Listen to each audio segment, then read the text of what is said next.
It's a pleasure for me to introduce to you Professor Yehao Zhou from the new Shanghai Institute for Mathematics and Interdisciplinary Sciences in Shanghai. And he's going to talk to us about stable envelope for critical loci. Please go ahead. Yeah. Thanks for the introduction, and thanks for inviting me to this wonderful place and this nice workshop. And today I will talk about stable envelope for critical loci. And this talk is based on joint work to appear with Yehao Zhou, Andrei Okonkov, and Zijun Zhou. So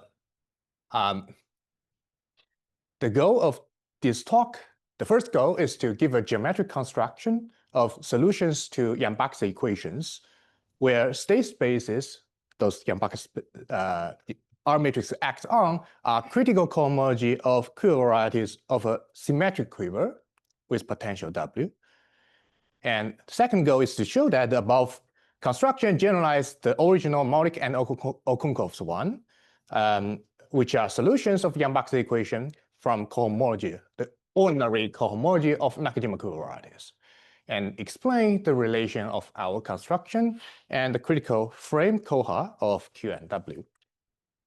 And for every antidominant mu, so there's a technical assumption here, that is mu is a non-positive integer, Q0 tuple of non-positive integers. And for such data, we construct an algebra Y mu QW using this FRT formalism, which I will talk about. And it turns out that this algebra is related to the shifted quiver Yangian constructed in Galikov-Lee Yamazaki.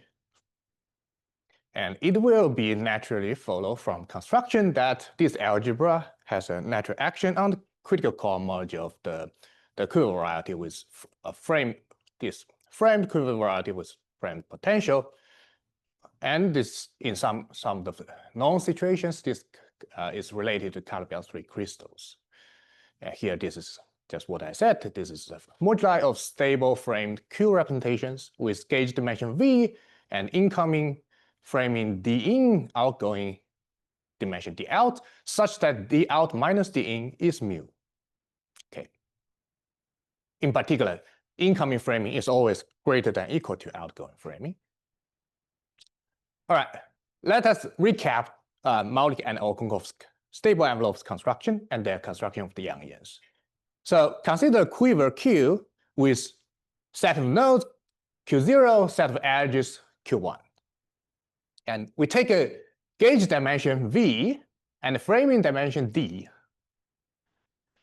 Define the Nakajima quiver variety to be the Hamiltonian reduction of this symplectic space, which is cotangent bundle of the framed representations. And we take the stable part and do the Hamiltonian reduction. By definition, this is taking the pre-image of 0 under the moment map and take the stable part and GIT quotient by GLV. Now, let us suppose that C star, there's a C star acting on the framing with the wave space decomposition. So it decomposes the framing into two parts, the D prime and D double prime. Here, A, B are two distinct C star equivalent weights. Then it turns out that the C star fixed loci, the fixed points, decompose into disjoint union of products of the same Nakajima quiver variety, but the different dimension of the gauge and framing. Okay. All right. Then for shorthand notation, let X to be MVD, and we consider this torus equivalent cohomology H equivalent. So I'm not very careful about which group to choose. Here, the equivalence is with respect to C star that we previously mentioned times some other flavor group that scales the symplectic form on X. For example, F can be the C star H bar that scales the whole cotangent fiber in the T star of the representation. All right, then Maulik and Okonkov prove the following statement. So there exists a unique H equivalent point linear map. Here, this is equivalent base for the equivalent cohomology. This is called a stable envelope from the fixed point to the total space with the following properties. For every element in the equivalent cohomology of a fixed component, its image under the stable envelope is supported on the union of attracting set of those components. So namely, this V double prime can only increase and at the same time V prime decrease. So by definition, the attracting set is the following. Namely, if you act on where T is the coordinates are C star, it acts on a point on X, then you take the T goes to 0 limit, it belongs to this fixed component. This is the definition of the attracting set. Right. The second condition is that it's a normalization condition. It says that you first take the step, then restrict back to the original connect component. It should only pick up an equivalent Euler class of the repelling normal bundle. Here, the repelling normal bundle means, so you have a flow. Let's say this point is a fixed. It's a fixed point. Then you consider the flow that into the fixed point, or you can consider the flow out, flow from the fixed point. And the repelling normal bundle is the normal bundle of this repelling part.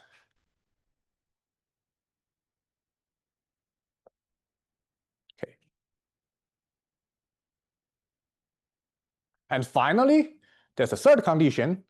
This says that if you first take the stable envelope from the fixed component here, V prime, V double prime, and restrict to some other fixed component. Sorry, there's no equal sign here, just greater than 0. To some other fixed component, then if you consider equivalent cohomology, here the equivalence is with respect to C star times F. So there will be a C star degree associated to the polynomial degree, and such degree must be strictly smaller than the previous mentioned repelling normal bundle of the other component. All right, it's kind of complicated definition, but they managed to show that the existence and the uniqueness. The uniqueness is easier. All right. Let us introduce the notation HD to be this direct sum of all equivalent cohomologies. And then we collect all the stable envelopes for all of the V dimension, and we get a map from the state space corresponding to framing dimension D prime times D double prime to dimension D. Then we define the opposite stable envelope to be, we first start from HD prime times HD double prime, then we swap this tensor component and perform the stable envelope construction for D double prime plus D prime. And then finally, in the last step, we take the opposite of the equivalent parameter with respect to C star action. So that's the definition of step minus. Then we define an R matrix, which is we first take the step from the fixed part to the total space, record that total space HD. Then we perform step minus and take the inverse. So it becomes endomorphism on the tensor product of two smaller space. Well, with joint, there will be a dependence on the C star equivalent variable. Okay. And then we can consider tensor product of 3 state spaces and define R12 is R matrix for the first 2 tensor identity under 3. And similarly for other Rij, for any R12, R23, R13, there's similar construction.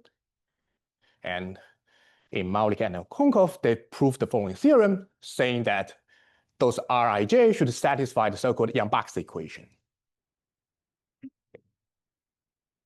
Then, given a collection, so this is FRT formalism, given a collection of vector spaces together with endomorphism Rij that satisfy the box equation. We can construct an algebra. This is due to Faddeev, Rashtikin, Taktayan. An algebra denoted by Y, which is a subalgebra inside this gigantic product of endomorphisms. Endomorphisms, so these products taken for all possible finite many indices from the index set I, and endomorphism of this tensor product of those fi1 ... to fin, joined with formal variable a1 to an.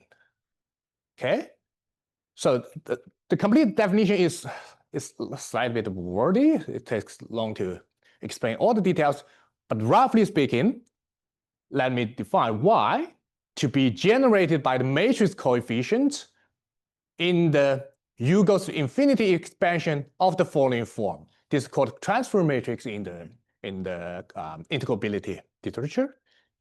So let me draw a picture. This means I have this fi1 ... to fin, and I'm drawing a horizontal line for some auxiliary space fi0, and I can put some endomorphism on this endomorphism here on fi0, and for each endomorphism, I'm picking out a matrix element of the product of R matrices,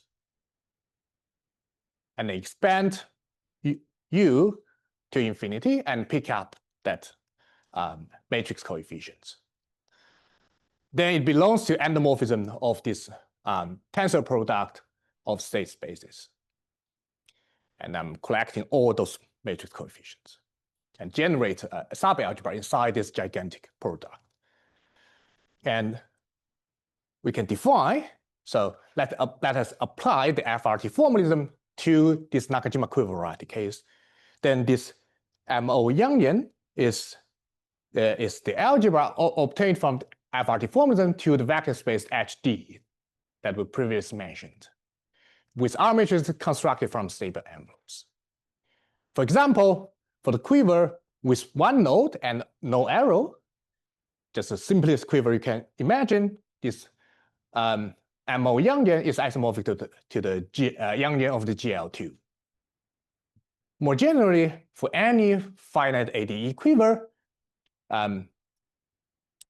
Michael McBreen shows that the MO Yangian is isomorphic to the, well, it's slightly bigger than the Yangian of the simple algebra associated to the quiver Q. Tensor some abelian factor. For the Jordan quiver, that is one node with one self loop, the MO Yangian is isomorphic to the following algebra denoted by SHC.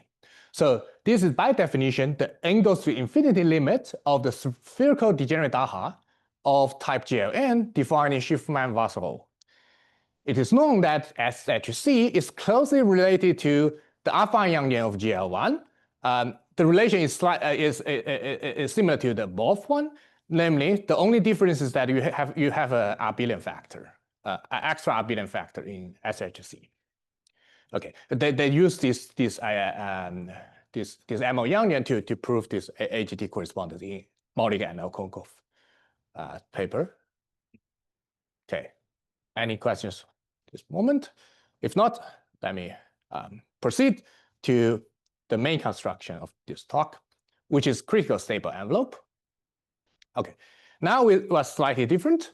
We consider a quiver.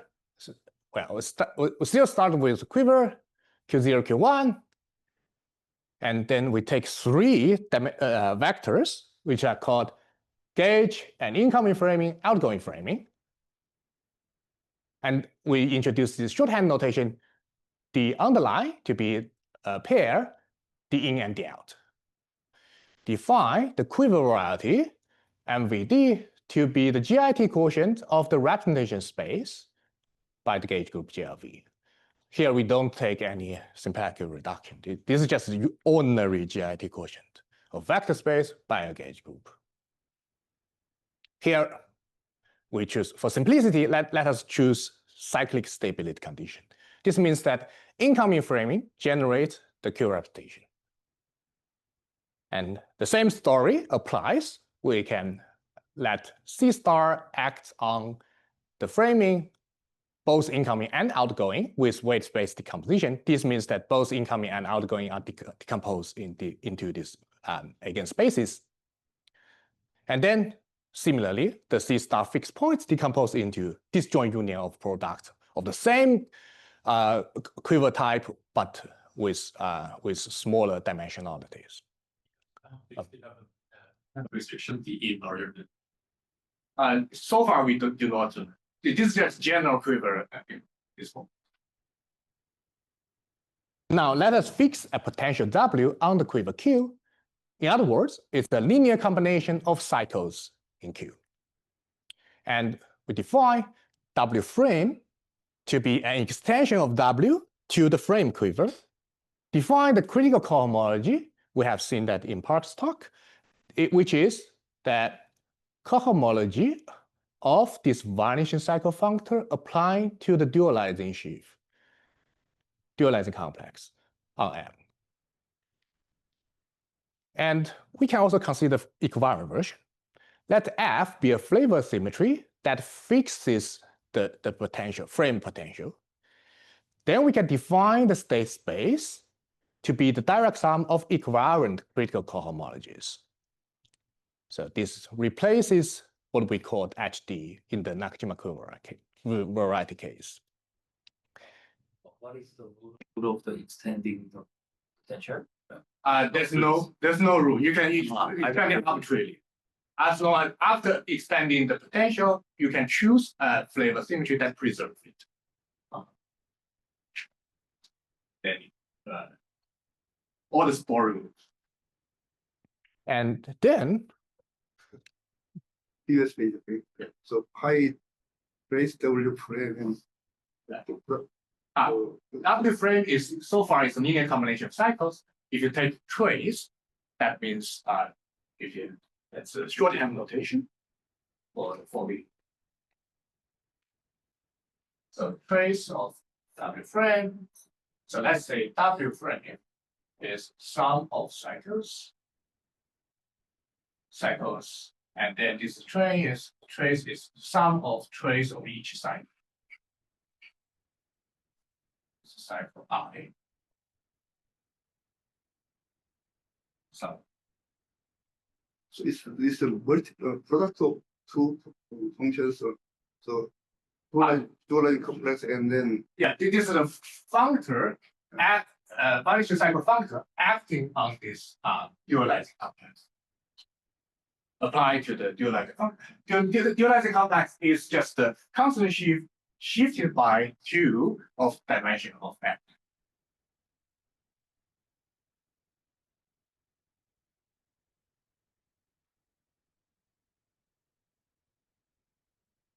And a similar proposition to the Modic-Konkoff one, namely, there is a unique equivalent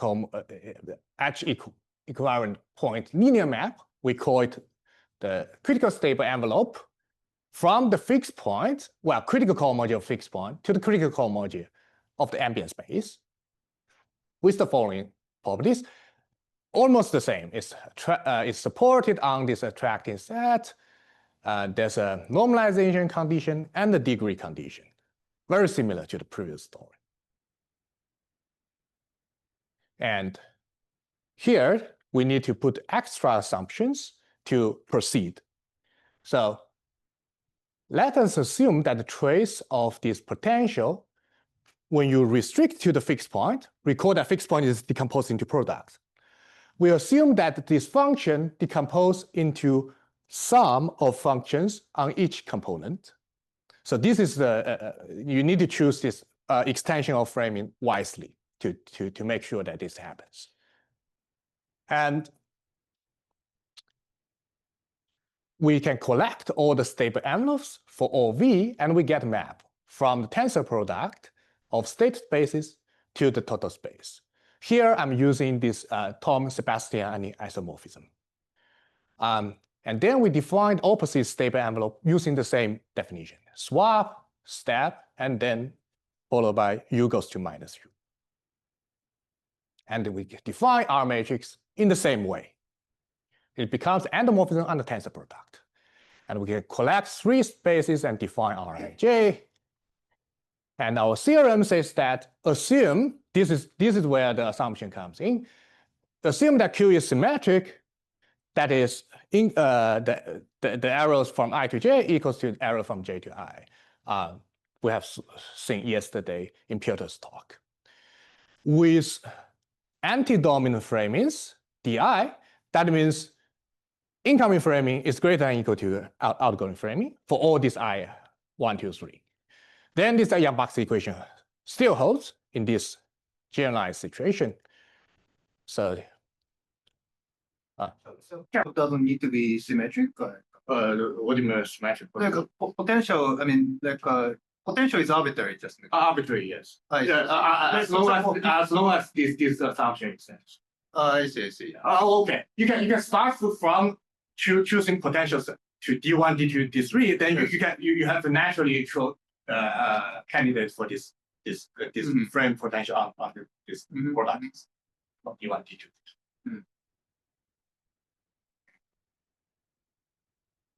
So the idea of the proof, so we have already seen that the stack quotient in Park's talk, we can consider the representation space as a vector space, and then you have a gauge group action as a representation, and take this stack quotient, which contains this previously M, the modular space as an open substack. Let delta to be diagonal of this variety times variety, and take this closure inside stack time variety. Then you can easily show that the projection to the first factor is representable and proper. This allows us to define a convolution map, actually a critical convolution map, from this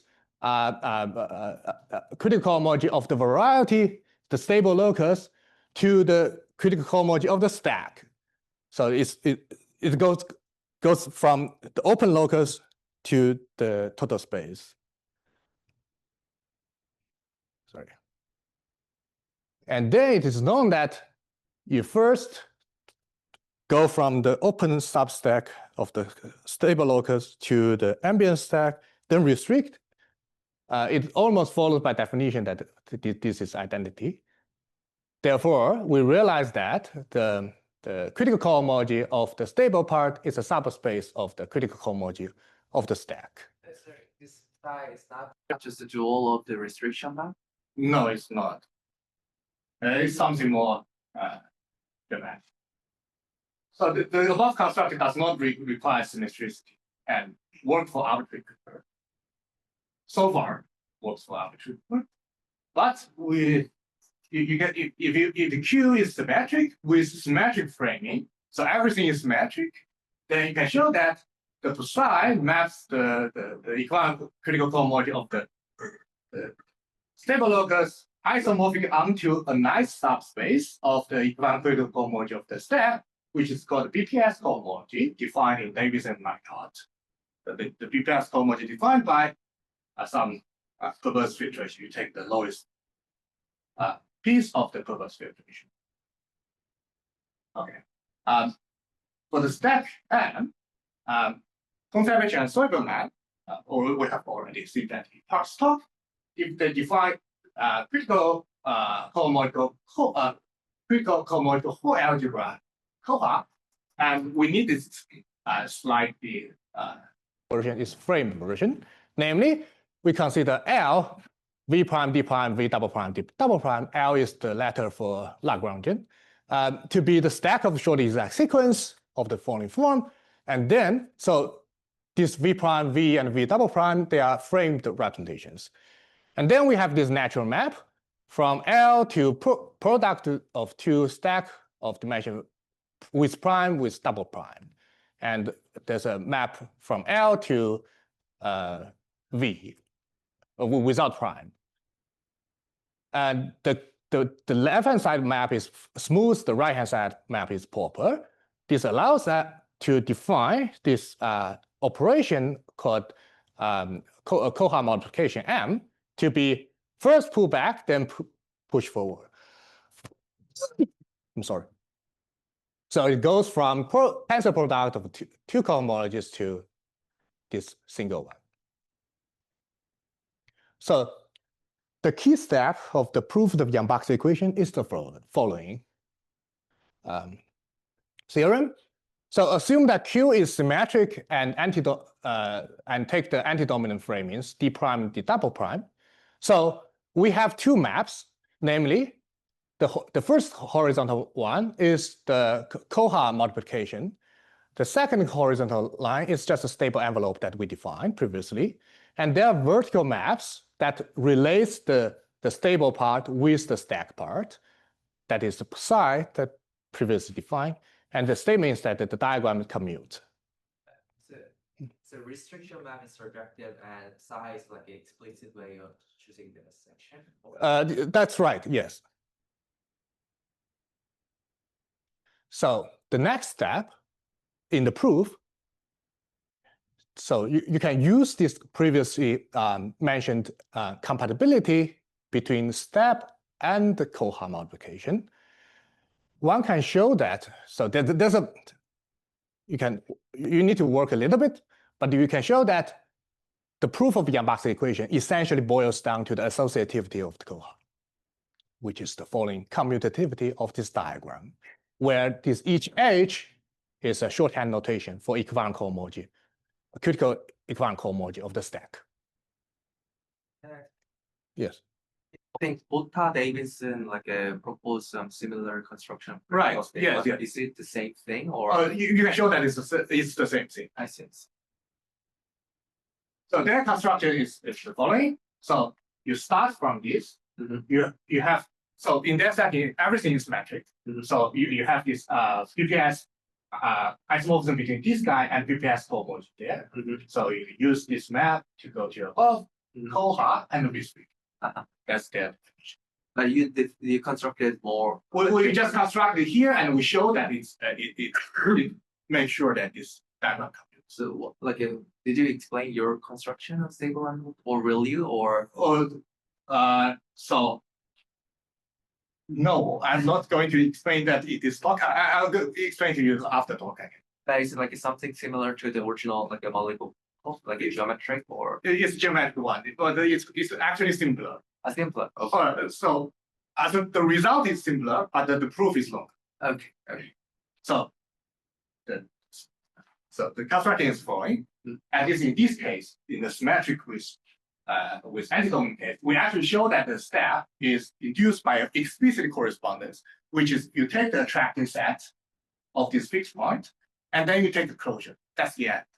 You don't need to add extra stratum.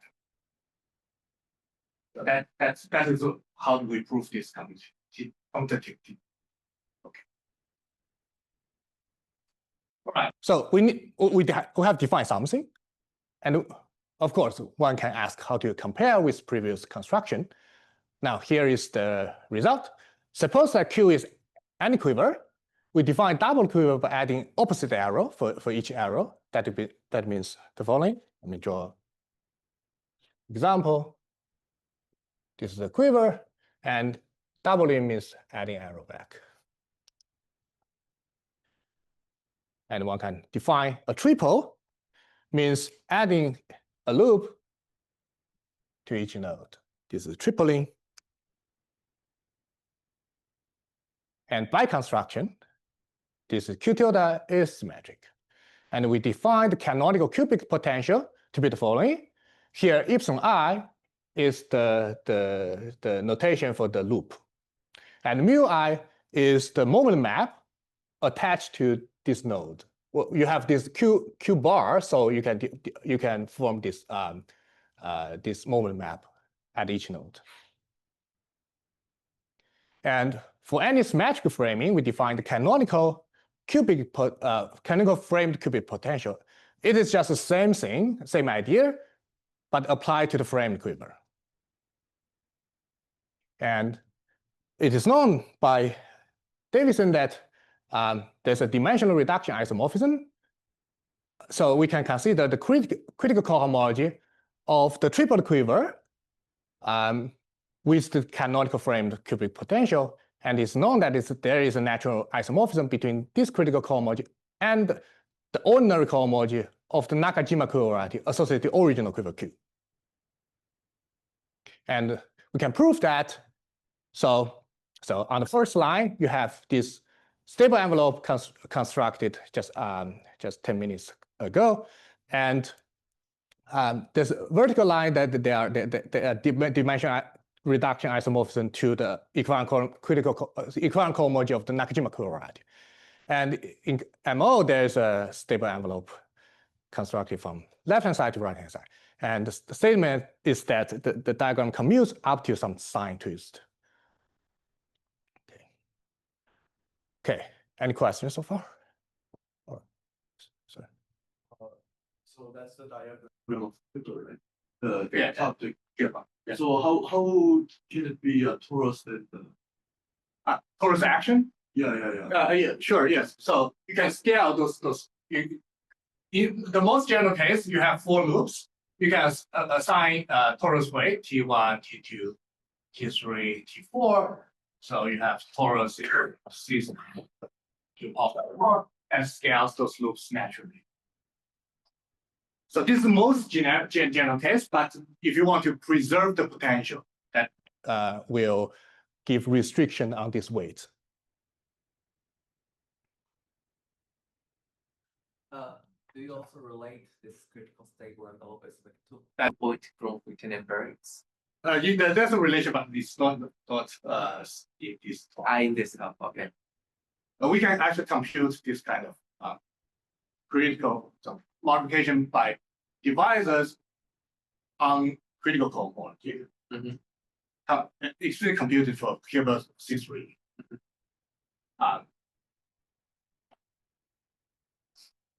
So far we have a toolkit which is quiver variety together with potential. We construct a stable envelope, and our matrix show that they satisfy in boxing. Now we can run the FRT form to the data, but we need to slightly modify it.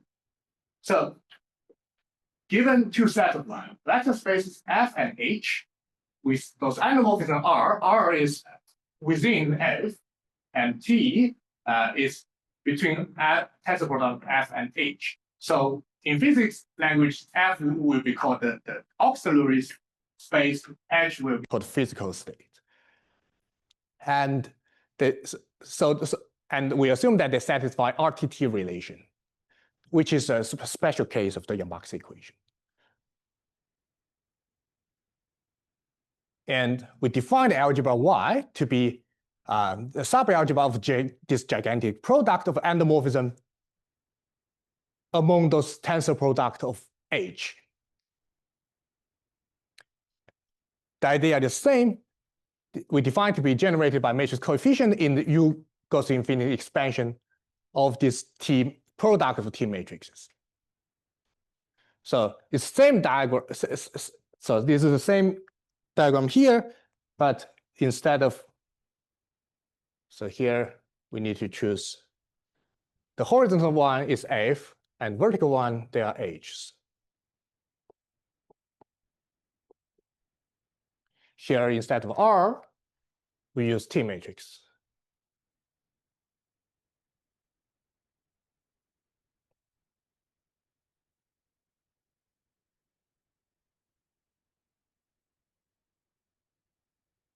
More generally, assume that there is a vector space C with a map mu, denoted by mu, from the set of the set of indices for the state space H to this vector space C. We can call it charge. And for each fixed charge, we define an algebra Y mu to be the same construction, but applied to those mu alpha 1 plus to mu alpha n satisfy that they equal to the given charge mu. The same construction as above. And it will follow from the construction that there's a natural family of algebra homomorphisms from this charge, the algebra constructed for charge mu plus mu prime to the tensor product of charge mu and mu prime. Sorry, which is co-associative. So the construction is very simple. We just split this tensor product into the first piece and the second piece.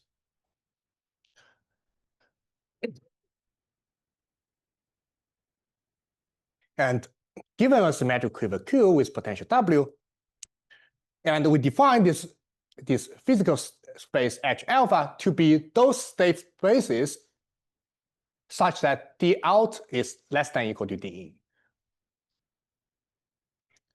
So we only consider these spaces because under this assumption, the Yang-Box equation holds. And we define this mu, the charge function, to be D out minus D in.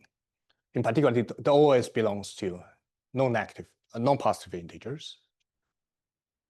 And we define the auxiliary space, that space appears in the horizontal line, to be the subset of above such that they satisfy balance condition, namely the charge is 0. So we only consider charge 0 in the horizontal line, but vertical lines can be more general. And we define this Y mu Q W is applying the previous mentioned FRT formalism to the data in the above. Okay. For example, let's consider the Jordan quiver with 0 potential. Jordan quiver is one node with one loop. And we can show that this Y mu Q W is isomorphic to mu shifted Yangian of GL2. Okay, let us briefly recap the definition of mu shifted Yangian of GL2. Let RZ to be the following matrix. So this is known as the Young's R matrix. This is an endomorphism for the vector space C2 tensor C2. We joined some formal variables Z and H bar. Here, P is the permutation operator that swaps these two tensor components. And well, we give a definition here.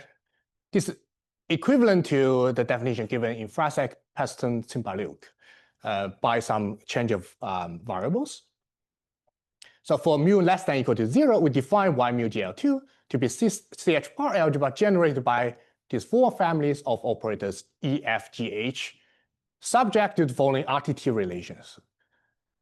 Here, these Ti are given by this explicit Gauss decomposition of generating functions for this E, F, G, H. So that's the definition of the shifted Yangian. As a corollary, we see that this shifted Yangian of GL2 acts on any state space with the charge being mu,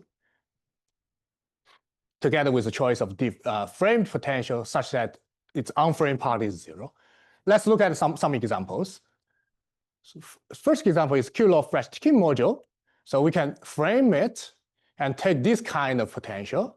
This means we first frame it and n loops here and go back. And as a vector space, this Kirchhoff-Fresh-Kim module is isomorphic. You can actually compute at least the dimensionality of this critical cohomology. This is n symmetric power of C2. And you can also construct the dual Verma module, which is equivalent cohomology of, sorry, in this case, it's just the W is 0. This is just ordinary cohomology of this quiver variety. As a vector space, is isomorphic to polynomial ring with one, just free polynomial ring with one variable. And we can also construct pre-fundamental module for -1 shifted Yangian, which is the ordinary cohomology of almost the same thing, but without the outgoing framing.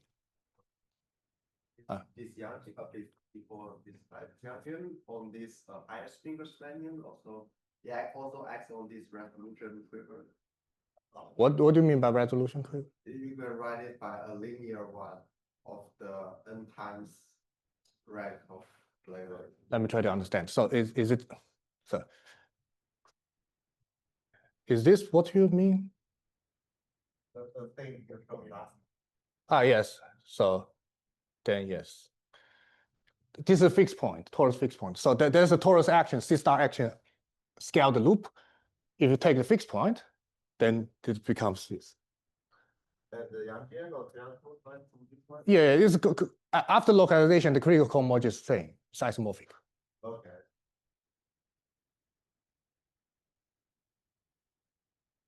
So as a vector space, this pre-fundamental is isomorphic to dual Fermat because the outgoing arrow, as we mentioned, the stability, this does not affect the stability. So this one is a vector bundle over this one. So as if you take a cohomology, they are the same vector space.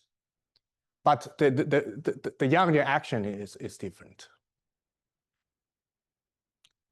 So all the R matrices between the above, the aforementioned 3 examples are explicitly computable and agree with the non-algebraic R matrix for those modules. And also there's a remark. There's a natural isomorphism as -1 shifted symplectic schemes between the critical loci of the first quiver. So this is when you take R equals 1, that would be the Kirillov-Rashtikin module. Well, in general, this is R's tensor power of Kirillov-Rashtikin module. And this guy, this is n times R. So you change the dimension of the framing. You also change the potential to be, so here the power is gone. The power previously, this is n's power. Here, this is 1. But you add this term. Here, the C is some fixed nr times nr nilpotent matrix with x, which acts on the framing of this potential partition type n. R copies of n. So you can show that they are derived critical loci are isomorphic. This induces an isomorphism between critical cohomology, and in fact, this is isomorphism as a Yangian module. So why I make this remark is that, so in the recent work of Varnuno, Vassaro, they consider this model for Kirillov-Rashtikin module. And we can consider this model for Kirillov-Rashtikin module, but they are isomorphic. Next example is triple Jordan quiver. Namely, we just apply the tripling to the Jordan quiver. We add one more arrow as a doubling, and then add another one for the tripling, and take the canonical cubic potential. And we can show that there exists a natural algebra homomorphism from the mu-shifted affine Yangian of GL1 to this the Yangian that's constructed geometrically. Moreover, when you take charge to be 0, that will be an isomorphism. In general, we don't know how to show that it's isomorphism or not. So let us give the definition of mu-shifted affine Yangian of GL1. This is the following algebra: C h bar 1, h bar 2, h bar 3, modulo this sum to be 0 constraint. So this h bar 1, 2, 3 will be the equivalent parameter for the C star action that scales x, y, z. And they must be summed to 0 because we should take the two-dimensional subtorus that preserve the canonical cubic potential. This is generated by these 4 families E, F, G, C, subject to relations the following. It's a long list of relations, so you don't need to remember it, but I just show that for completeness. As corollary, we see that this mu-shifted affine Yangian of GL1 acts on any state space with the charge being mu, and this frame potential that extends canonical cubic potential. For example, again, we can consider Kirillov-Rashtikin module. which is you add to this cubic potential, and this is the familiar term that we have seen last in the previous example. And we can consider tensor product of magma hole module, which is start from let's say when L equals to 1, this is the familiar Hilbert C3. And the statement is that this minus L shifted alpha ion GL1 acts naturally on this critical cohomology. And we can also consider something more complicated, which is called Galto-Rabchak's Y algebra. It follows from construction that the zero shifted alpha ion acts on this critical cohomology of this kind of Splack-Kingston configuration with this potential. And it is known that you can apply this localization to factorize this potential this state space into product of elementary ones. Each elementary one is this kind of term. So that means it's Krylov-Reshetkin module with n equals to 1. That is fork space. So it's factorized into tensor product of fork space. That is the free field realization of the Y algebra. Or you can consider something different. You take the framing to be 1, but you have this higher power of potential that appears in Krylov-Reshetkin module. So it's tensor product of the KR module for higher LMN. And you can work out the critical loci, and they are labeled by 3 plane partitions, such that for the first plane partition, let's say x direction cannot have more than L. The height is bounded by L. The second plane partition, the y direction height is bounded by M. Similar for the third plane partition. I have a quick question. So Yeah. changing this potential points, powers of x and y, what we do for this E4 rings? So I think in the default place we only see this one. Yeah, I don't know how to engineer it. Okay, sure. Sure, but this one also has this realization of the higher ranks, right? Sorry? Or does it? It's a higher speed, also a higher speed case. It's like the highest spin. The Krylov-Reshetkin module is analog for highest spin Rapsodian for general. Yeah. So this one also has a similar construction of the previous isomorphic one. Yeah, sure. Yeah, I should mention that the previous isomorphism, many slides ago, there was an isomorphism here. This actually works in general. So this is a local picture. You can add more arrows and different potentials involving the other part of the quiver, and you can add potentials here. So it's clear to engineer this one. But this holds in more general setting. But I'm just giving an example. That's all. So,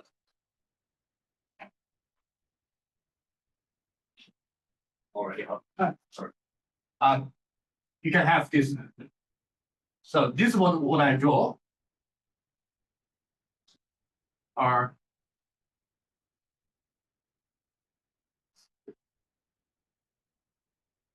R times L, R times N.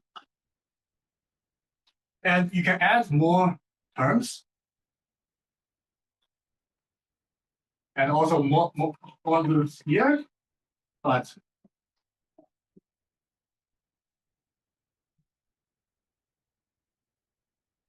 you can do like local surgeries on the quiver to change the framing from R to R times M, and also to change the rotation.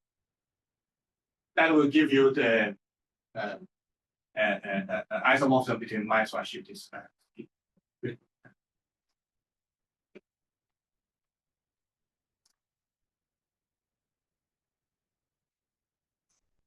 Right. So the market said all the above examples of the modules are irreducible for generic equivalent parameters, and in fact, which gives some geometric criteria for the irreducibility of these modules. But since I have limited time, I'll skip this exact statement for the irreducibility. We conjecture that this, as I mentioned before, conjecture that this rho mu is an isomorphism for general mu.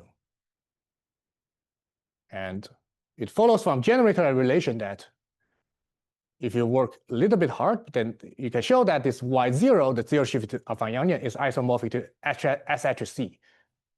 We have mentioned that in the previous section about modular Okonkov-Yanyan. In fact, we have the following general result. So for any quiver Q, let Q tilt be triple quiver with canonical cubic potential, then there's an algebra isomorphism. The zero shift guy is isomorphic to modular Okonkov-Yanyan for the Q, such that the dimension reduction isomorphism induces modular isomorphism. As a corollary, this multiple Okonkov-Yanyan Q, which previously constructed from Nakajima covariety, this actually acts on any critical cohomology with any potential that extends the canonical cubic potential. So in particular, it does not have to be the canonical framed cubic potential. For example, let's say Q to be affine AM-1 type quiver, then the modular Okonkov-Yanyan naturally acts on the equivalent Borel-Moore homology of the modular space of parabolic shifts on P1 times P1, which is known as affine Lormont space, which has a realization as a chainsaw covariety as follows. So the ordinary cohomology of chainsaw covariety is a dimension reduction of a critical cohomology of the form that appears here. So that gives the action of modular Okonkov-Yanyan acts on this ordinary cohomology. So the dimension reduction is given by the following: you add the arrow going backwards, and we add some potentials. You can show that there's a dimension reduction isomorphism. So there's a conjecture related to this quiver, which is called parabolic version of the AGT correspondence. The statement is that the above action factors through the rectangular doublet algebra, which is by definition the doublet algebra associated to GLN times R. R is the rank appears in the framing, and take the Biarski reduction with respect to the nilpotent matrix of type R to the power n. Now, let's give some general result about the zero shift guy. And for arbitrary quiver with arbitrary W, we have following, well, arbitrary symmetric quiver with W. We have the following structure result. There's a natural filtration on this zero shifted Yanyan, ascending filtration, such that if you take it associated graded, it's isomorphic to the universal enveloping algebra of some Lie algebra. This constructed from GQW joined with one variable Z, freely joined. And this is the GQW is the Lie superalgebra determined by this Q and W, which has the following form. It looks very close to being a finite dimensional reductive Lie algebra, but it's not finite dimensional. Namely, it has following weight, the root decomposition, and the zero, so it has decomposed into following graded piece, such as G0 is maximal superconvoluted subalgebra, which has dimension Q times Q0. And for those non-zero wave space, it is known that either they are positive or negative, and each wave space is finite dimensional. And there exists non-degenerate supersymmetric invariant binary form, which gives an isomorphism between minus eta to the dual of positive eta. And you can write down this the binary form to the restriction of binary form to G0 explicitly using this equivalent adjacency matrix. And you can write down the classical R matrix, which is the leading term of the expansion of R matrix in the U goes to infinity limit. And this has the following form. And you can compute this commutator between positive roots and negative roots. So let's mention some relation to the BPS Lie algebra. So we define this positive part to be direct sum of all positive root space. We conjecture that the positive part is isomorphic to BPS Lie superalgebra defined in Davis and Meinhardt. They define this BPS Lie superalgebra for any symmetric quiver with potential using the perverse filtration. And remark that for triple quiver Q tilt with canonical cubic potential, it follows from the previous theorem, the dimensional reduction theorem, saying that the GQ tilted doubly-can is isomorphic to Maury or Konkov Lie algebra. It's defined in a similar way. And it is recently proven in Bolter and Davison that this positive part of MO Lie algebra is actually isomorphic to the BPS Lie algebra associated to Q tilt and canonical cubic potential. So the above conjecture is true in this case. And for general Y mu, general shift, we can show that there is a relation between mu shift and mu prime shift, which is a algebra embedding. More generally, the family is compatible with coproduct in the sense that the following diagram commutes. I missed this diagram. Yeah, I should. Yeah. Well, you can imagine, but let me draw here.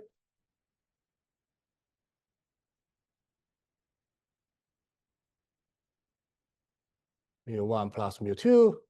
You can first take the coproduct to mu1 tensor mu2. And you can form this diagram. From mu1, you can shift it to mu1 prime tensor mu2. From here, you can shift it to mu1 prime plus mu2, and then take the coproduct. And this diagram commutes. Sorry about here. Okay. And finally, I will mention this relation to the double of Koha, of unframed Koha, and net SH neop QW to be the spherical nilpotent critical Koha of Q and W with generators. So this, by definition, they're spherically generated by EIN. The EIN is defined to be a so here the notation is complicated. This means that representation of Q with dimension 1 at I and 0 elsewhere, and we take the nilpotent representation, meaning that all the self loops should be 0. And this is just a point. So this point mode is star, and there's a tautological line bound on this stack, and take the first chain class to the power n, capping with the fundamental class. And take the opposite algebra, which was generated FIN with just EIN, but with a different name. And define this DSH infinity to be this free product of these three guys, positive, the Koha and the opposite Koha and big commutative subalgebra, subject to some relation that you have seen in previous talks. And we can show that for arbitrary quiver with potential. Here, this is really arbitrary, not necessarily symmetric. This doubling of Koha acts on the state space, and EIFI acts on Hackey correspondence, HI by this acts on by these explicit chain classes. And we can show that when suppose that Q is symmetric, then the above action, previously this is DSH infinity. Here the infinity means we do not put any constraint on the HIN. The n can be arbitrary integer. And this action actually, when Q is symmetric, the action actually factors through this DSH mu, where mu is d out minus d in, and that is the charge. And this requires that, so the action factors through means that this part acts trivially.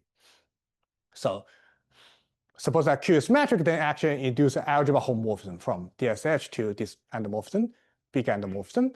And this is just the action map. And we can show that, assume moreover that mu is antidominant, then the image of above map is contained in this shifted Yangian.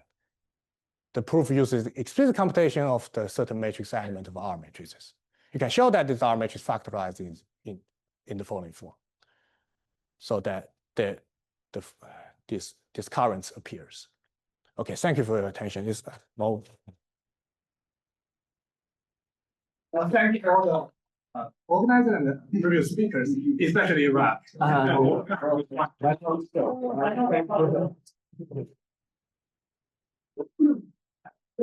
Okay, I wanted to ask for if there are any more questions to your dog. Okay, if that, thank you again, Yehao, for the wonderful talk, and thank you everyone for coming to the workshop.